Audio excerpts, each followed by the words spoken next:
지금은 성령의 시대요, 우리는 성령의 사람들인 줄 믿습니다. 하나님은 지금도 우리를 통해 하나님의 놀라운 일을 이루어 가시는 줄 믿습니다. 여러분 한번 따라하겠습니다. 나를 통하여, 당신을 통하여, 우리를 통하여, 우리 가정을 통하여, 우리 교회를 통하여, 우리 민족을 통하여 하나님의 일을 이루십니다. 아멘. 이것이 바로 사도행전을 통해 우리에게 말씀하시는 복음의 능력, 복음의 역사입니다. 복음은 굿 뉴스, 말 그대로 굿 뉴스입니다. 뉴스예요. 이 성경이 말하는, 우리에게 전하고 있는 이 굿 뉴스는 무엇이냐?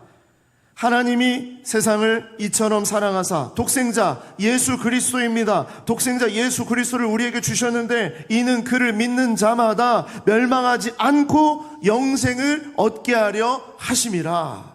이게 굿뉴스예요. 이게 복음입니다.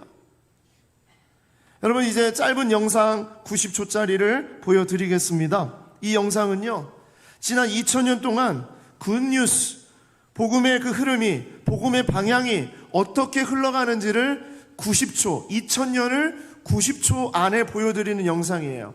하얀색 영역이 바로 복음이 전파되는 영역인데 한번 잠깐 우리 영상을 보시겠습니다.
네, 이제 하얀색이 없는 부분이 얼마 남지 않았죠?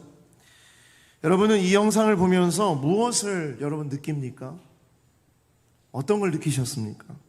저는요, 복음은 가만히 있지 않는다라는 거예요. 복음은 그 지역에, 그 주변에 가만히 있지 않는다는 겁니다. 복음은 반드시 어느 방향으로 향하고 있으며 지금도 ing라는 것을 말씀하고 있는 거예요. 물론 복음이 닿는 곳에는 핍박과 고난이 있습니다. 반대가 있어요. 어려움이 있어요. 최근 인도에 계시는 파트나역 선교사님은 인도 힌두교 사람들이 기독교인들을 얼마나 힘들게 하고 핍박하는지 사진과 영상을 종종 보내고 있다고 제가 말씀을 드렸어요. 인도의 교회와 그리스도인들이 지금 복음으로 인해서 엄청난 핍박과 고난을 겪고 있다는 이야기입니다. 그런데도 왜 많은 사람들이 목숨을 바쳐가며 복음을 들고 세상으로 나아가고 있는 것입니까? 복음은요, 살아있는 말씀이고 복음이 닿는 곳에 새로운 생명이 일어나기 때문입니다.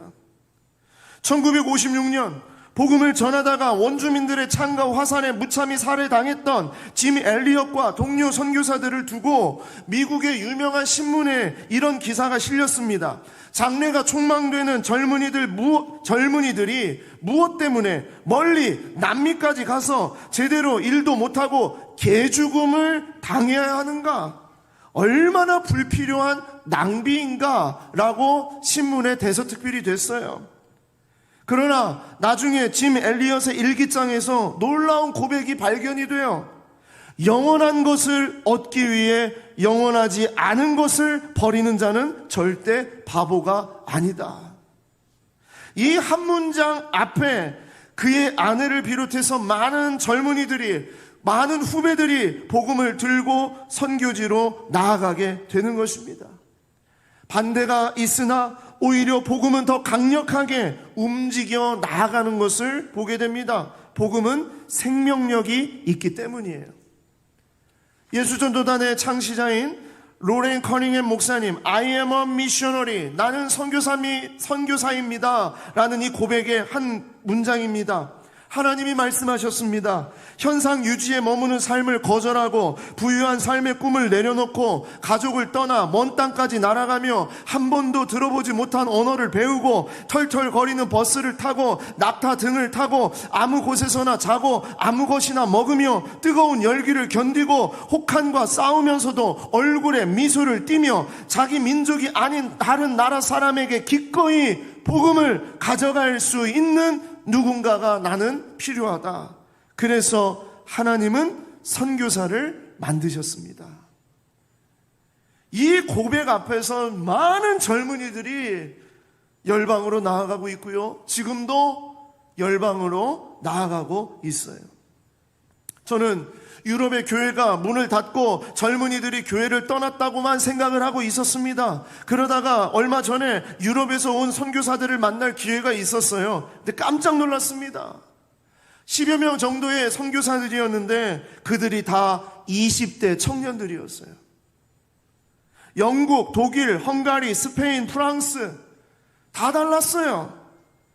그런데 이 다양한 나라에서 복음을 전하기 위해서 20대의 어린 나이에 선교지에 와서 복음을 전하고 있는 거예요. 제가 그들에게 물었습니다. 유럽의 교회가 문을 닫고 있지 않습니까? 유럽은 지금 기울어지고 있지 않습니까? 그렇게 얘기했어요. 그런데 이 청년들이 그럽니다. 절대 그렇지 않습니다. 유럽의 젊은이들이 다시 교회에 모이고 있다는 거예요. 교회의 숫자는 줄어들지 모르지만 선명한 복음을 붙잡는 젊은이들이 계속 늘어나고 있다고 고백하는 겁니다. 심지어 지금은요, 중동의 무슬림 가운데서 기독교인으로 개종하는 역사가 홍수처럼 일어나고 있다는 거예요. 겉으로 개종에 대해서 오픈을 하지 못하는 사회이기 때문에 못할 뿐이지 그 안에 정말 예수 그리스도의 제자로 변화되고 있는 무슬림들이 셀 수 없을 정도로 지금 늘어나고 있다는 겁니다. 여러분, 분명한 것은 이것입니다. 복음은 반드시 움직입니다. 어느 곳으로든지 향해요. 이게 복음의 본능입니다. 그래서 복음이 닿는 곳마다 새로운 생명이 부어지는 역사를 보게 됩니다. 이 역사는요, 지금 핍박을 당하고 있는 인도 땅에, 또 저 무슬림 지역에, 그리고 중국 땅에, 그리고 우리가 만노교회 다녀왔던 바로 그 일본 땅에, 그리고 이제 청년들이 나아가게 될 캄보디아 땅에, 그리고 저 북한 땅에 이러한 복음의 역사가 일어날 줄 믿습니다. 오늘 우리는 이 복음의 움직임을 선명하게 볼 수 있는 사도행전 13장의 말씀을 보고 있습니다. 이 사도행전 13장은요, 이 사도 바울의 그 3번에 걸친 선교 가운데에서 첫 번째 선교가 시작되는 장이 바로 사도행전 13장이에요.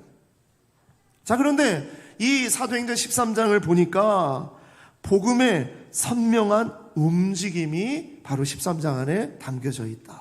우리는 이것을 봐야 된다라는 것입니다. 자, 오늘 말씀을 가지고 첫 번째로 나누고 싶은 이야기는 이것입니다. 첫 번째, 복음은 향한다. 복음은 향합니다. 어느 곳으로 향해요. 복음은 가만히 있지 않습니다. 흘러간다는 얘기입니다. 어떤 방향으로든지 반드시 움직인다는 말입니다. 제가 대학생 시절에 합창단에서 합창을 조금 배운 적이 있어요. 많이 배웠다고 하면 찬양대에서 저를 빨리 입단시키려고 막 그렇게 하실 것 같아서 조금 배웠습니다. 잘 몰라요. 잘 모르는데 지금도 제가 그때 배웠던 한 지휘자의 그 말이 잊혀지지 않는 말이 있어요. 그때 대원들이요, 이 노래를 부를 때 얼마나 기계적으로 로봇처럼 감정이 안 실려서 이 강약도 없고요, 어떤 그런 리듬이 없고 막 그렇게 해서 부르고 있었어요. 그랬더니 지휘자 선생님이 잠깐만 스톱 그러더니요, 그 얘기를 하는 거예요. 좀 더러운 표현입니다만 여러분, 똥물에도 파동이 있습니다 그러시는 거예요. 똥물에도 파동이 있다는 거예요. 그 보이지 않고 더러운 똥물, 아무것도 아닌 그런 물에도 어떤 파동이 존재하는데, 여러분은 지금 전혀 파동이 없어요. 움직임이 없어요. 느낌이 없어요. 감정이 없어요. 로봇처럼 부르지 말고 이 곡의 가사와 이 곡의 어떤 그 음률, 움직이는 어떤 그런 느낌들을 정말 생각하면서 우리 한번 불렀으면 좋겠습니다 하면서 이 이야기를 했던 것이 저는 지금까지도 생각이 나요. 복음을 지니는 자는요, 가만히 있을 수가 없는 거예요. 복음이 있는 자는 가만히 있을 수가 없어요. 복음의 생명력은 바로 살아계신 성령께서 공급하시기 때문이에요. 저절로 만들어지는 것이 아니라 성령께서 공급하시기 때문입니다. 사도행전 13장 1절에서 5절 말씀 우리 한번 보시겠습니다.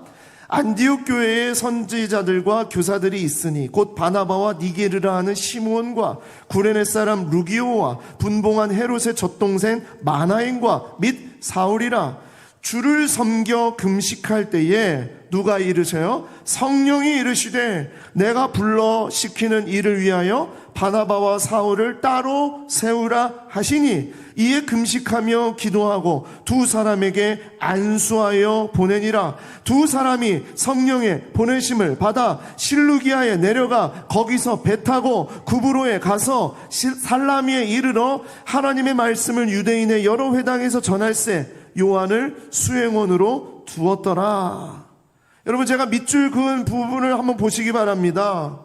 뭐가 느껴집니까? 사람들이 스스로 움직여가는 것이 아니라는 거예요. 성령께서 주시는 거예요. 성령께서 역사하시는 거예요. 그래서 내가 불러 시키는 일을 위하여 바나바와 사울을 따로 세워라.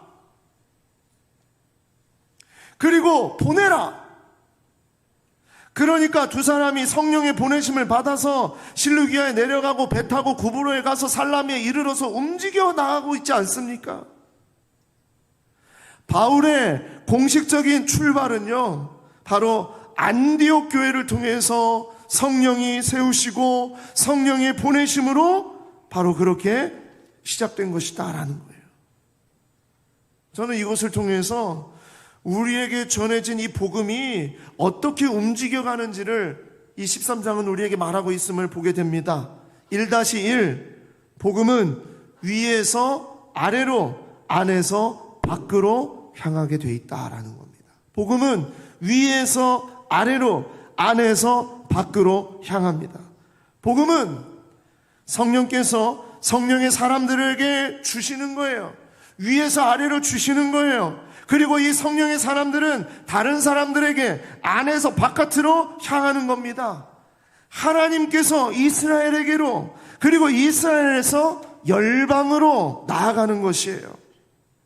보십시오. 사도행전 13장 13절 14절입니다. 바울과 및 동행하는 사람들이 바보에서 배 타고 밤빌리아에 있는 버가에 이르니 요한은 그들에게서 떠나 예루살렘으로 돌아가고 그들은 버가에 더 나아가 비시디아 안디옥에 이르러 안식일에 회당에 들어가 앉으니라.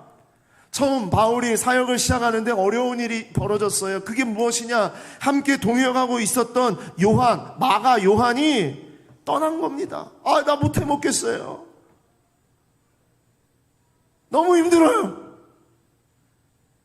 나는 이 여정을 같이 갈 수 없을 것 같아요 하고서 예루살렘으로 가버리는 거예요.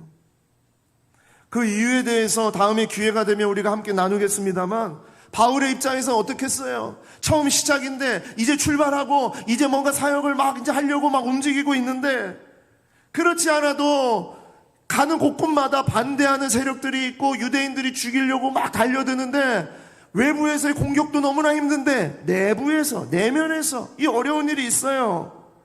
그런데도 어떻게 해요?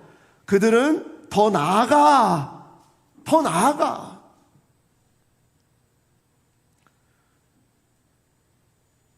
복음은요, 성령께서 부어주시고 그리고 그 복음을 붙잡는 사람이 계속 나아가도록 하십니다. 세상으로 계속 나아가도록 하시는 거예요. 이 복음의 역사는 안에서 밖으로의 사역은 멈추어지지 않습니다. 어려워도 힘들어도 복음은 나아간다, 움직인다는 거예요. 1-2 복음은 향하는 곳을 살려내는 생명력을 공급합니다. 복음이 그냥 퍼져나가고 계속 나아가는 거, 그냥 그곳으로 그치는 것이 아니라 복음이 가는 곳곳마다 그곳을 살려내는 생명력을 공급합니다. 사도행전 13장 32절에서 35절입니다. 자, 바울이 이렇게 고백합니다. 우리도 조상들에게 주신 약속을 너희에게 전파하노니 곧 하나님이 예수를 일으키사 우리 자녀들에게 이 약속을 이루게 하셨다 함이라. 시편 2째 편에 기록한 바와 같이 너는 내 아들이라 오늘 너를 낳았도다 하셨고, 생명이 부어졌다는 거예요. 너를 낳았다 하셨고, 또 하나님께서 죽은 자 가운데서 그를 일으키사 죽은 대로 내버려두지 않으시고 다시 생명으로 일으키셔서 다시 썩음을 당하지 않게 하실 것을 가르쳐 이르시되, 내가 다윗의 거룩하고 미쁜 은사를 너희에게 주리라 하셨으며, 그게 뭐냐는 거예요. 우리에게 주신 그 미쁜 은사, 거룩하고 미쁜 은사가 뭐냐? 그것이 또 다른 시편에 일렀으되 주의 거룩한 자로 썩음을 당하지 않게 하시리라.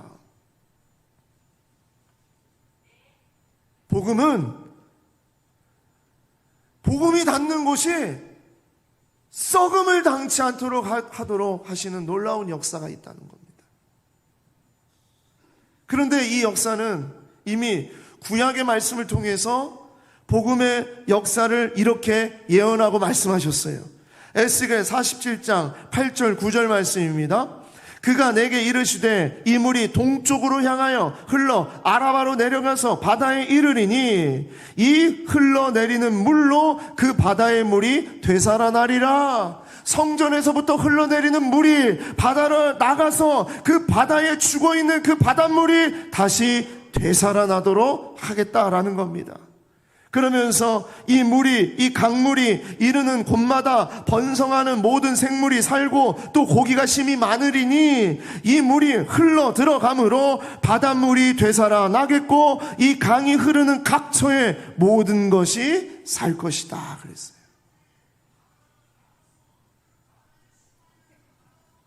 네. 어떻게 본당 안에서 유튜브를 동시 통역으로 또 저렇게 듣는 분도 계시는 것 같습니다. 감사합니다. 어쨌든 너무 감사합니다. 복음은 반드시 움직입니다. 향합니다. 그러므로 복음은 억지로 고이거나 가두어 두면 어떻게 되느냐? 반드시 둘 중에 하나가 돼요. 그 공동체가 썩거나 아니면 공동체의 다른 영역을 열으셔서 새로운 곳으로 흘러가도록 하나님이 하신다는 거예요. 어떤 동료를 통해, 누군가를 통해, 어떤 사건을 통해 길을 여시고 새로운 일을 일으키신다.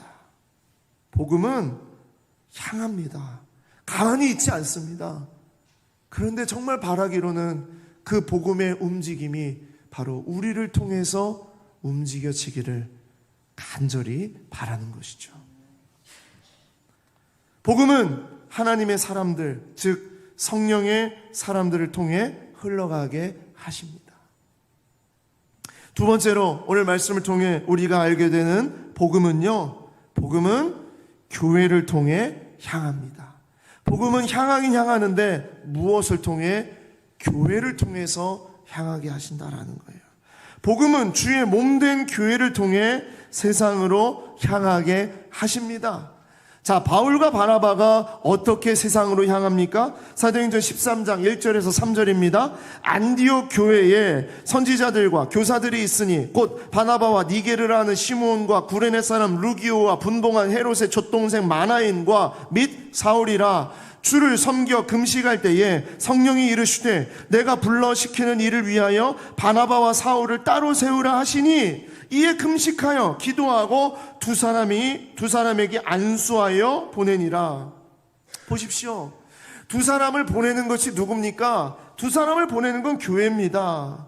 근데 이 교회가 어떤 교회냐? 안디옥 교회라는 거예요. 자, 이 안디옥 교회는 어떤 교회였냐? 보십시오. 사실 너무나 다양하고요. 색깔이 다 다른 사람들이에요. 정말 피부색이 다른 사람들이 모였어요. 인종이 달라요. 소득 수준이 달라요. 교육 수준이 달라요. 언어가 달라요. 문화가 달라요. 이런 사람들이 모여서 교회를 이루고 있다는 것을 말씀하고 있습니다. 그런데 그 가운데에서 교회 리더십들이 나오잖아요. 선지자들과 교사들. 이 사람들이 바로 교회의 리더십들이에요. 이 사람들이 교회의 리더십이 된다는 것은 이런 부류의 사람들이 그 교회 안에 있다는 것을 얘기하고 있는 것이죠.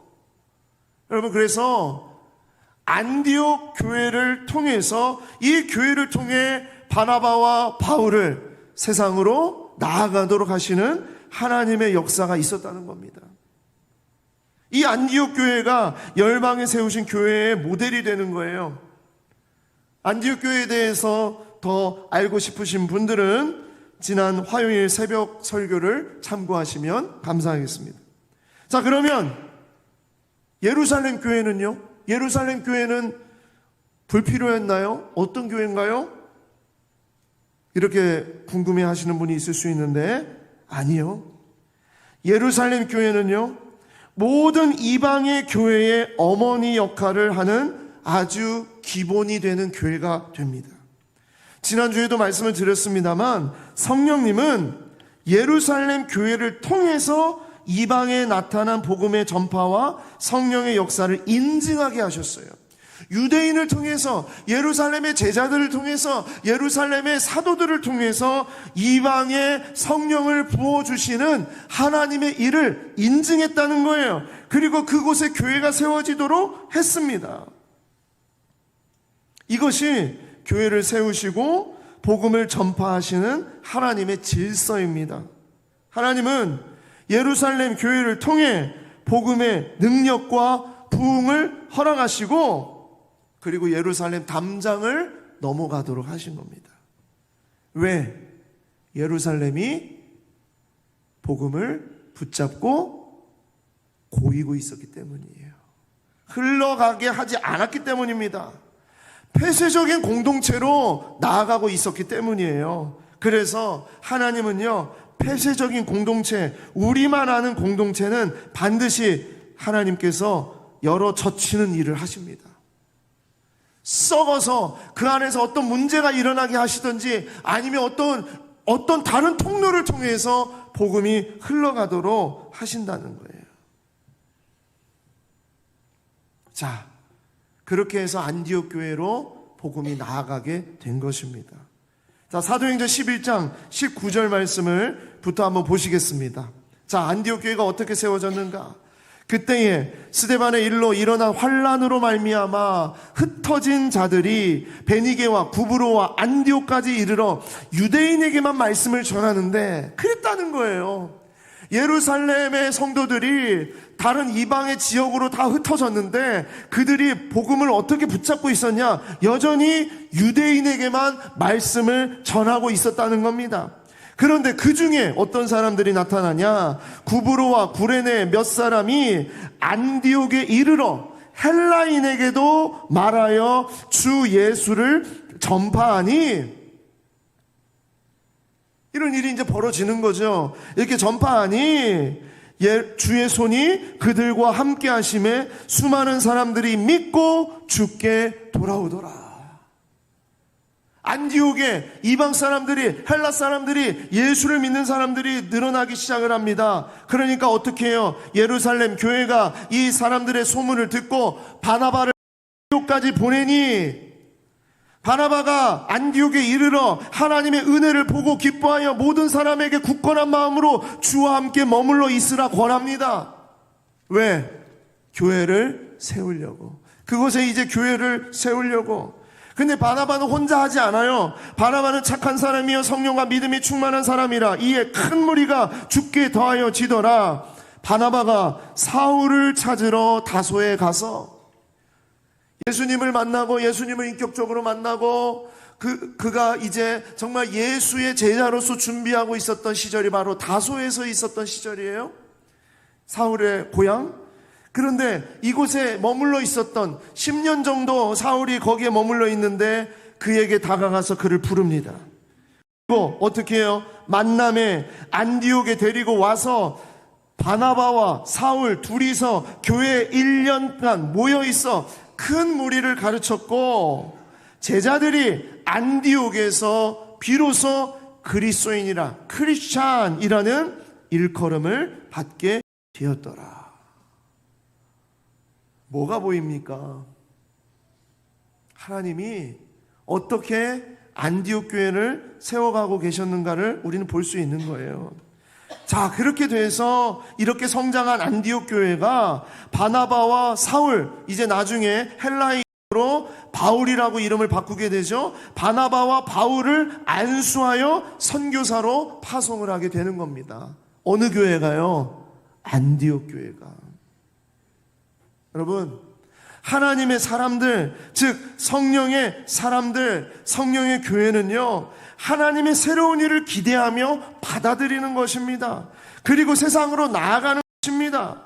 새로운 사람들을 만나고 새로운 일을 소망하는 거예요. 제발 폐쇄적인 공동체, 우리만 잘하는 공동체, 우리끼리만 건강한 공동체, 여러분 그런 공동체에 머물려고 하지 마십시오. 새로운 공동체, 새로운 곳으로 새로운 선교사를 파송해야 한다고 하면, 새로운 나라에 가야 되고 새로운 선교사역을 해야 한다고 하면요, 꼭 이런 분들이 계세요. 우리나라도 복음이 안 된 곳이 많은데 세계의 다른 나라로 굳이 돈을 들여가지고 그렇게 나가야 됩니까? 이런 분들이 계세요. 지금도 계세요. 그런 분들이요. 우리도 잘 못하고 있는데 새로운 곳으로 굳이 가야 됩니까? 우리도 서로 잘 모르고 있는데 새로운 사람들 더 맞아들여야 됩니까? 여러분, 이런 이야기를 지금도 하는 분들이 있단 말입니다. 여러분, 100년 전, 150년 전 그때의 영국과 미국과 캐나다, 호주 등의 교회 안에서 성도들이 만약 그런 생각을 가지고 있었다면요, 여러분, 우리에게 복음은 훨씬 더 늦게 전파가 됐을 거예요.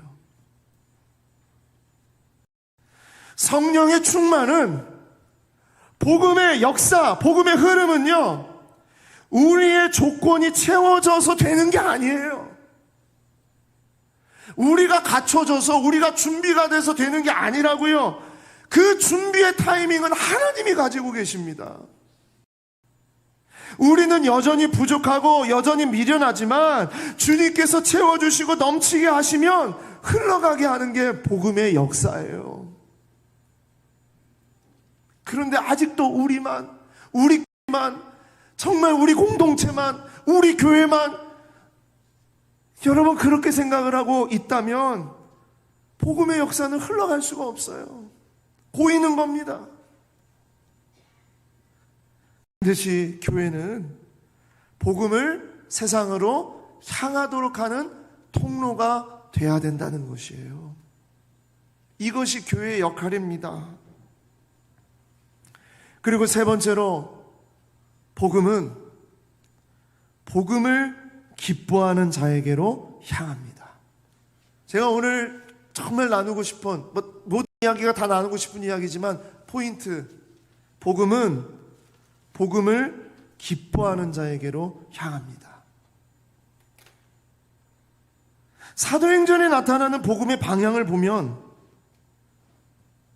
단순히 유대인을 패하시고 이방 사람에게로 가는 것이 아니라는 거예요.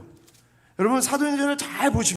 이건요, 유대인을 패하고 무조건 하나님이 이제 이방인이다, 이방 사람이다, 이방 땅으로 가야겠다, 그렇게 하시는 것이 아닙니다. 복음은 유대인이건 이방인이건 주인이건 종이건 남자건 여자건 어리건 나이가 많건 어느 지역에 있다 하더라도 복음은 이렇게 움직인다는 거예요. 복음을 기쁨으로 반응하는 자들에게로 향한다. 복음을 기쁨으로 반응하는 자들, 복음을 기대하는 자들에게 복음은 향하고 있다는 것입니다. 바울은 이것을 너무나도 명확히 알고 있고 오늘 말씀에 그렇게 고백을 합니다. 13장 43절부터 46절 보시겠습니다. 회당의 모임이 끝난 후에 유대인과 유대교에 입교한 경건한 사람들이 많이 바울과 바나바를 따르니 두 사도가 더불어 말하고 항상 하나님의 은혜 가운데 있으라 권하니라. 여러분 이거 보고 뭐 안 느껴집니까? 바울은요, 이방인을 위한 사도로 부르심을 받았다고 우리는 그렇게 생각을 하지만 바울은 어느 곳에 가든지 제일 먼저 복음을 전하는 곳이 어디였느냐? 그곳에 살고 있었던 회당, 그곳에 있었던 유대인들, 이스라엘 사람들에게 복음을 전했어요. 그러니까 지금 이곳에 있는 유대인들과 유대교에 입교한 경건한 사람들이 바울과 바나바를 따른다는 거예요. 반응하는 거예요. 그러니까 바울과 바나바가 뭐라고 말해요? 항상 하나님의 은혜 가운데 있어야 된다.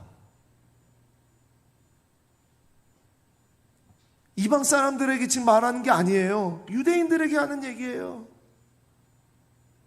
그러니까 그 다음 안식일에 또 시민들이 다 모였어요.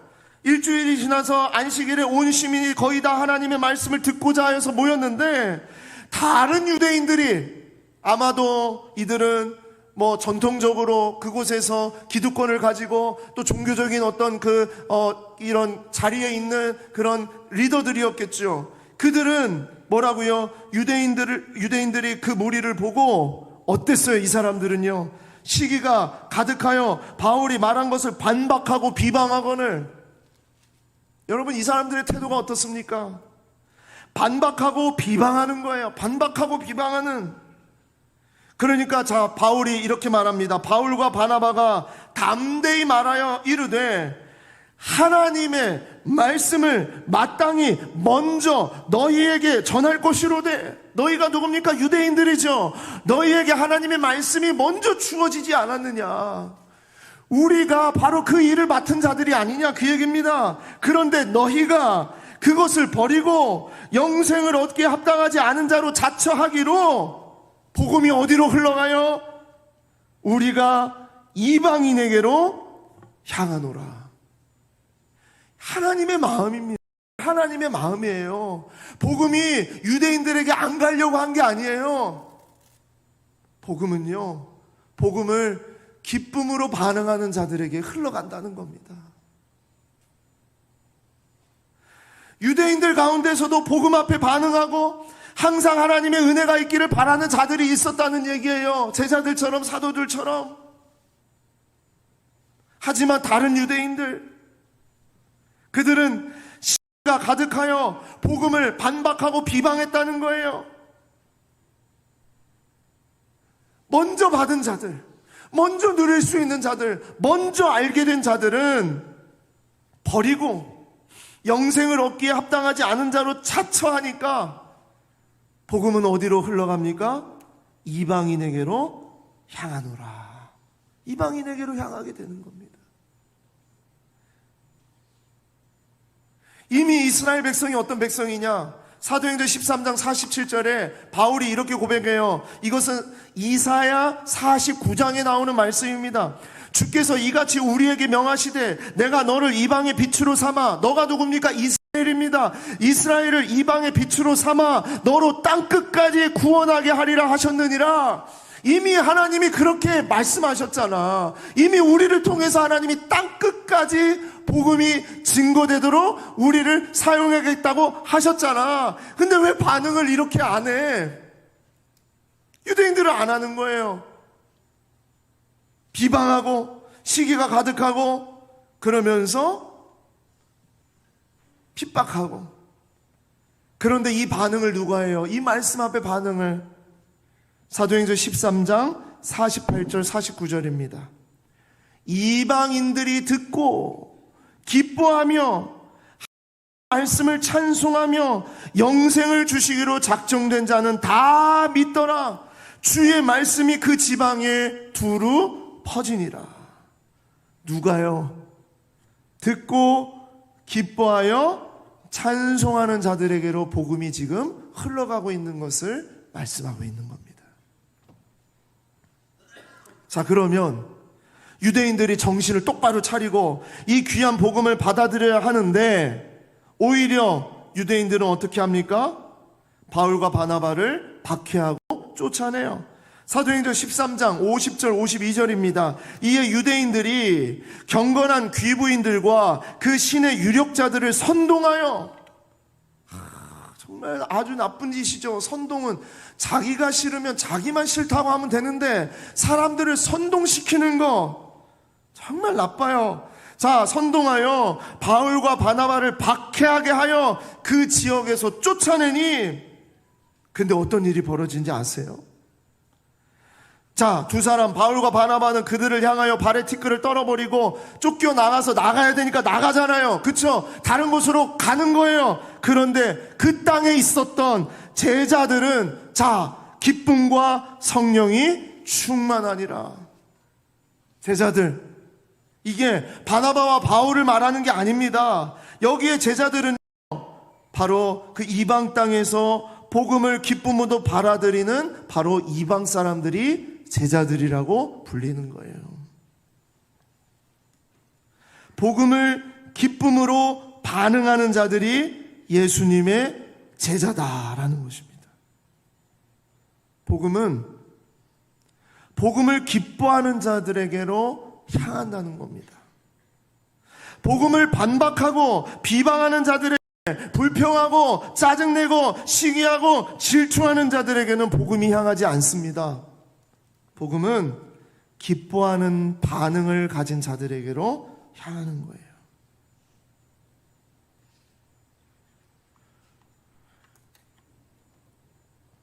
요즘에 이런 말이 있어요. 요즘 말입니다. 아내의 말을 들으면 자다가도 떡이 생긴다. 요즘에 하는 얘기예요.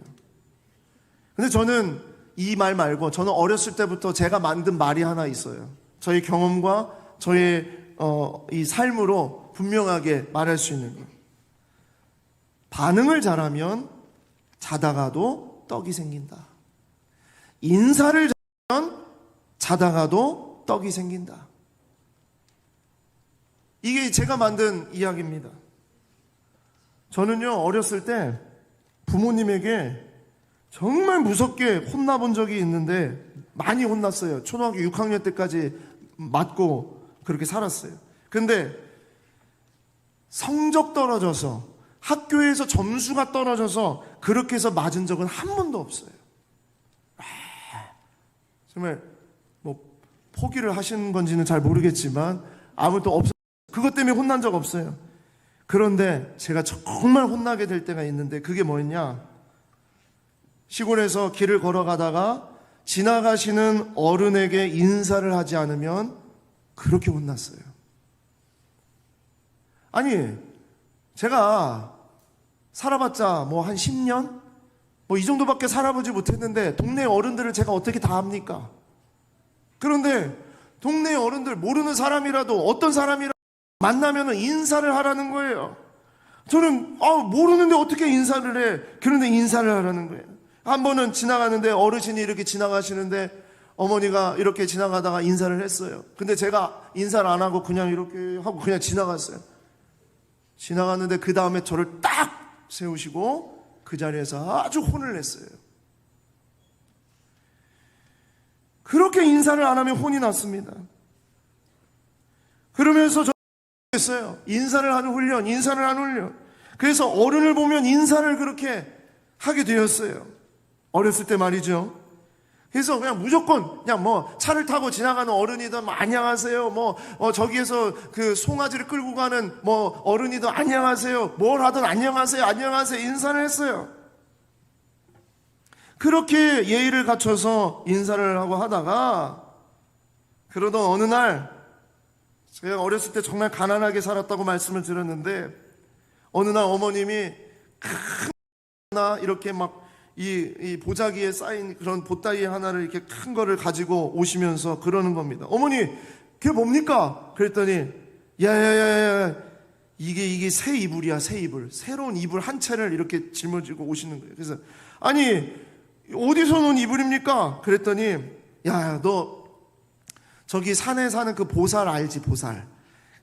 살던 곳이 그 계룡산 그 자락이라고 그랬잖아요. 그래서 무당도 많고 스님들도 많고 보살도 많고 뭐 샤머니즘을 믿는 많은 그런 별의별 신들이 정말 많은 곳이었어요. 근데 그 중에서 이제 한 보살이 있었는데, 그 보살 너는 잘 모를지 모르지만 아무튼 있는데, 야, 그 보살이 너가 그렇게 인사도 잘하고 그렇게 예뻐서 너한테 선물로 이 이불 한 채를 주셨어. 저는 그때 알았어요. 나의 인사는 보살도 춤추게 하는구나. 알았어요. 칭찬은 고래를 춤추게 하는 게 아니었어요. 나의 인사는 무당도 스님도 보살도 그 마음에 감동을 주는 것이구나. 그걸 그때 깨달았어요. 인사만 인생이 바뀌어질 수 있다는 것을 알게 되었어요. 여러분, 너무 정말 억지 같습니까? 아닙니다. 정말 이건요, 인사는요, 소통과 반응의 시작이기 때문에 그래요. 인사를 통해서 사람들은 그 사람이 어떤 사람인지를 처음 볼 수 있는 그 첫인상이기 때문에 정말 중요하다는 거예요. 합동신학대학원 대학교에 공부를 하러 가게 되면 3년 동안 공부를 하게 되는데 1학년에 들어가게 되면 모든 학교에서 선배님들과 교수님들이 가르쳐 줍니다. 여러분, 우리 학교에서는 아는 사람이든 모르는 사람이든 존경의 마음을 담아서 무조건 인사를 합니다. 정말 깜짝 놀란 게요, 3년 동안 누구든지 보면, 처음 얼굴을 보면 아는 사람이든 모르는 사람이든 인사를 합니다. 야, 제가 어렸을 때 배웠던 그 인사법이 이 신학대학원에서 지금 정말 하고 있는 거예요. 믿음의 선배들이요, 정말 중요한 게 뭐냐? 인사다. 인사 잘하는 곳에서 정말 시작이다. 그런 걸 가르쳐 주셨던 거예요. 그래서 그렇게 인사를 시켜요. 그런데 그게 정말 감동이 됩니다. 마음이 움직여집니다. 여러분, 요즘에 기업에서도요, 사람을 뽑을 때 스펙이 다 비슷비슷해서 어떤 걸 바라보고 하냐? 그 사람의 반응, 그 사람의 태도, 그 사람의 인성을 중요하게 여긴다는 것을 말하고 있습니다. 여러분, 인사로 인생이 바뀌어요. 반응이 인생을 바꾸게 한다는 거예요. 이것을 실제로 연구하고 이것에 정말 어떤 논문을 쓴 학자가 있습니다. 독일의 심리학자 프리스트 스트렉이라는 이 심리학자는요, 연구 논문의 제목이 이렇습니다. 치아 드러내기 효과. 웃기죠? 치아 드러내기 효과라는 논문을 썼어요. 네이버에 검색하면 딱 나올 겁니다. 치아 드러내기 효과라는 것을 이렇게 그 가설을 세웠어요. 뭐냐? 치아를 드러내서 웃게 되면은 움직이지 않는 근육이 움직여진다는 거예요. 움직여지지 않는 근육이 움직여지는데, 이 움직여지지 않는 근육이 움직여지면 그것이 뇌를 움직이게 한다는 거예요. 그런 가설입니다. 그래서 억지로 웃는 웃음이라 하더라도 그 인생에 긍정적인 영향을 준다는 가설입니다.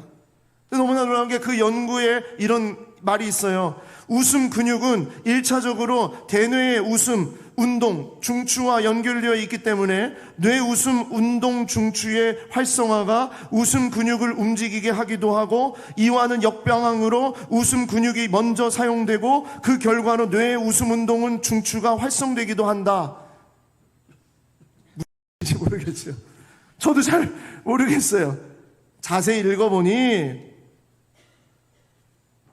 잘 웃는 사람은 그의 인생이 달라진다는 얘기예요.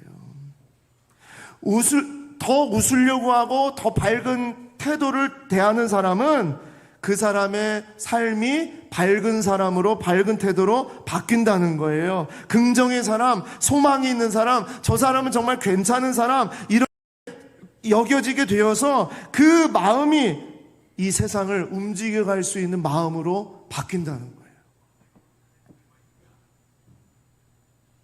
그래서 여러분, 이걸 이미 프리치 스트랙의 그 심리학자의 고백 이전에 우리의 믿음의 우리의 선조들, 오래된 어른들이 그렇게 말했잖아요. 웃으면 뭐가 와요?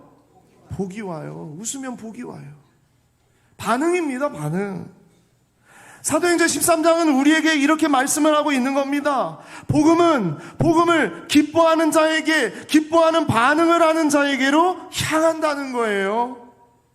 그리고 그 사람을 통해서 또 다른 곳으로 복음이 흘러가게 될 것입니다. 저는 이 놀라운 복음의 역사가 바로 나에게로부터 그리고 우리를 통해서 흘러가지기를 간절히 소망합니다. 의지적으로, 더 기쁨으로 반응하는 자는요, 달라진다는 거예요. 앞으로도 보십시오. 사도행전에 나오는 이 복음의 역사를 이 바울이 계속 이 복음을 전파하고 나아갈 때 그 복음이 어느 곳으로 가는지를 한번 보십시오. 기쁨으로 반응하는 사람들에게로 복음은 흘러갑니다. 불만하고 짜증내고 시기하고 질투하고 분노하고, 여러분, 복음은 그곳으로 흘러갈 수가 없어요. 기쁨으로 반응하는 자들에게 복음이 흘러갑니다. 여러분, 축복의 물꼬는 복음 앞에 기쁨으로 반응하는 자들을 통해서 하게 하시는 것이 하나님의 일인 줄 믿습니다. 여러분, 정말 우리가 복음 앞에 섰을 때 이것이 예수를 믿지 않는 사람에 대한 이야기가 아니라 이 시대를 살아가고 있는 우리들에게 하는 말씀이에요. 우리도 유대인처럼 정말 하나님을 믿는다고 말하고 있지만 복음에는 전혀 반응을 하지 않고, 기쁨으로 나아가지 않고, 감사함으로 나아가지 않고, 찬양으로 나아가지 않는다면, 여러분, 복음의 역사는 이를 통해서가 아니라 다른 사람을 통해서 다른 곳으로 하나님이 그렇게 나아가도록 하실 겁니다. 여러분, 우리가 정말 주님 앞에 예수를 처음 믿었을 때, 예수님 처음 믿었을 때 우리는 기쁨으로 반응했잖아요. 감사함으로 했잖아요. 그런데 어떻게 신앙생활을 오래 하면 오래 할수록 우리는 이렇게 복음 앞에 너무나도 유대인들처럼 행동을 하게 될까? 말씀을 맺습니다. 오늘 사도행전 13장의 말씀은 우리에게 분명하게 복음이 어떻게 움직여져 가는지를 말씀하고 있어요. 자, 한번 우리 하나씩 따라해 보겠습니다. 복음은 향한다. 복음은 교회를 통해 향한다. 복음은 복음을 기뻐하는 자에게로 향한다. 여러분, 이 놀라운 복음의 생명력이 다른 곳이 아니라 여러분과 저를 통해서 세상으로 계속 흘러가는 그런 역사가 있기를 소망합니다. 기도하겠습니다.